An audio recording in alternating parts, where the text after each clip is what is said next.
Hello guys, good morning. કેમ છો તમે લોકો? આઈ હોપ તમે લોકો મજામાં હશો. સવારના વાગ્યા છે 9:49.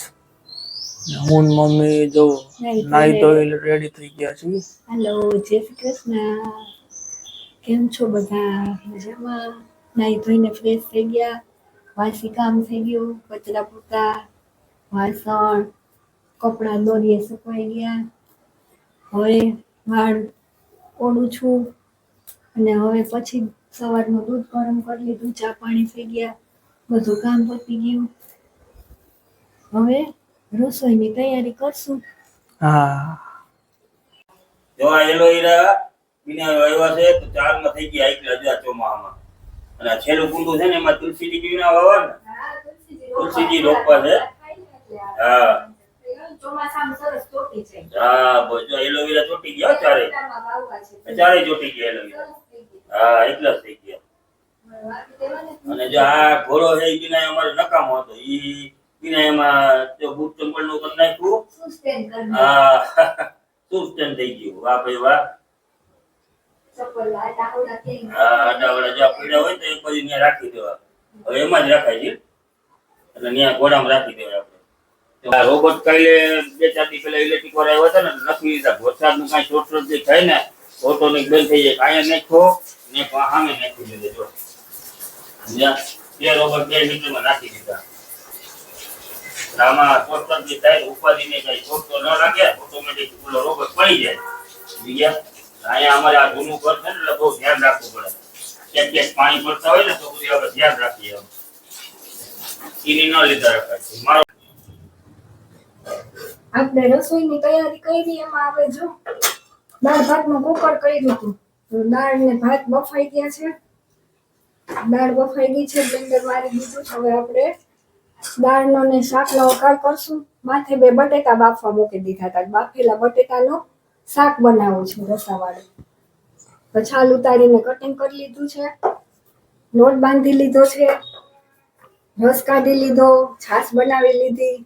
હવે આપણે દાળ શાકના વઘાર કરી લઈએ, પછી રોટલી ગરમ ગરમ બનાવશું. જો મમ્મી ગરમા ગરમ રોટલી બનાવે છે. હવે દાળ ને શાક ને બધું બની ગયું છે. હવે રોટલી બનાવું છું. રોટલી થઈ જાય એટલે જમવા બેસી જાય. બાકી બધી રસોઈ તૈયાર છે. શાક શેનું કર્યું? શાક રસાવાળા બટેટાનું. વાહ વાહ, મજા આવી ગઈ. દાળ બનાવી, રસ કાઢી, વાહ વાહ, છાશ બનાવી લીધી. વાહ ભાઈ વાહ, બધું કમ્પ્લીટ. આજ તો મજા પડી જશે હે ને? હા, મજા પડી જશે. ચાલો, જમવાનું થઈ ગયું છે તૈયાર. આજે છે જમવા બટેટાનું શાક, રોટલી, દાળ, રસ, પાપડ અને છાશ. હાલો બધા જમવા. ચાલો, જય શ્રી કૃષ્ણ બધાને. અમારી નવી રેસીપી વિડીયોમાં તમારા બધાનું સ્વાગત છે. તો ચાલો આપણે રેસીપી શરૂ કરીએ.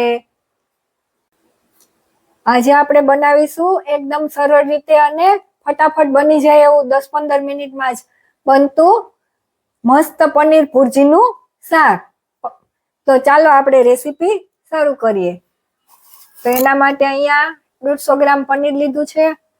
પછી મીડિયમ 3 ડુંગળી લીધી છે, મીડિયમ સાઈઝની. 2 ટમેટા લીધા છે, 2 મરચા, 7-8 કળી લસણ, 1 ઇંચ આદુનો ટુકડો અને અડધી વાટકી ધાણા ભાજી ઝીણું કટિંગ કરેલી લીધી છે. હવે આપણે આ ડુંગળીની ને ટમેટાની અલગ અલગ ગ્રેવી કરી લઈએ. મરચા આદુ લસણની પેસ્ટ કરી લઈએ અને પનીરને મીડિયમ સાઈઝની ખમણીમાં ખમણી લઈએ.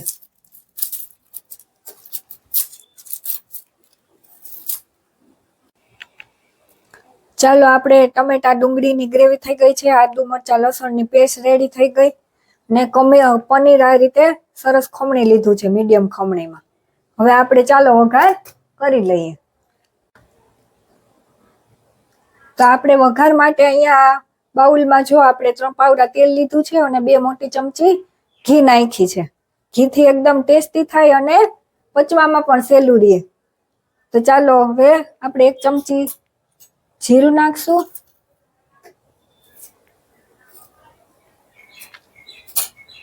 પછી આ 2-3 લવિંગ ને એક ટુકડો તજનો ને એક તમાલપત્ર. પછી નાખશું થોડી અડધી ચમચી નાની હિંગ ને આદુ મરચા લસણની પેસ્ટ નાખી દઈશ. 2 મિનિટ આ રીતે સાતડી લઈએ.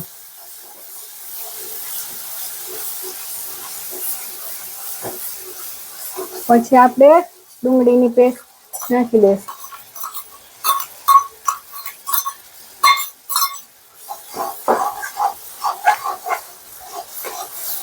હવે ડુંગળી થોડી બ્રાઉન થાય ત્યાં સુધી આપણે આ રીતે સાતડી લઈએ. જો આ ડુંગળી થોડી ગુલાબી બ્રાઉન થવા માંડી છે, હવે આપણે આ ટમેટાની ગ્રેવી નાખી દઈએ અને આ ગ્રેવી એકદમ પાકી જાય ત્યાં સુધી એને પકાવી લઈએ. થોડીક વાર આપણે 10 મિનિટ ચડવા દઈએ. ચાલો.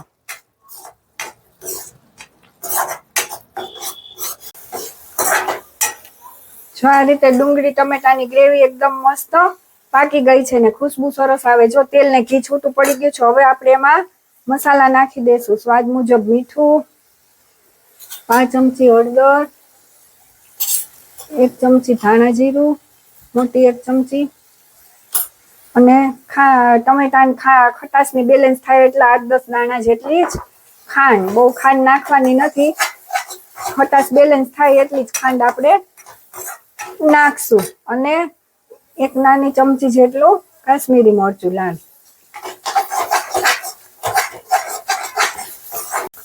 હવે આપણે એમાં થોડું પાણી ઉમેરશું. થોડોક રસો થાય ને લચકા જેવો એટલું. એને એકદમ ઉકળવા દઈએ. હવે આ આપણો પાણી નાખ્યું તો ધૂપકી પડી ગઈ છે. હવે આપણે આ ખમણેલું પનીર નાખી દઈએ.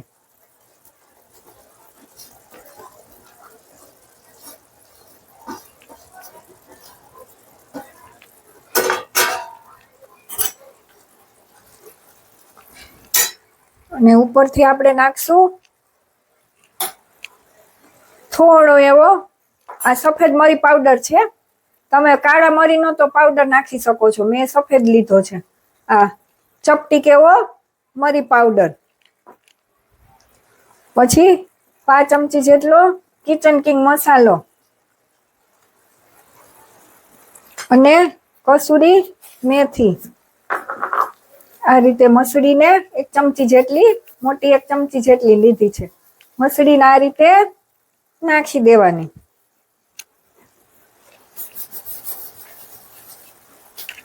હવે આપણે એને હલાવી લેશું.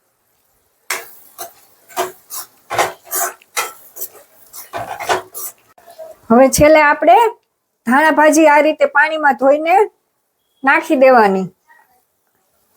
મસ્ત જો થઈ ગઈ ને મસ્ત લચકા જેવી હાઈ ક્લાસ. તેલ ઘી જો છૂટું પડી જાય. જો અહીંયા આ પનીર ભુરજી અમારી રેડી થઈ ગઈ છે. જો છે ને મસ્ત.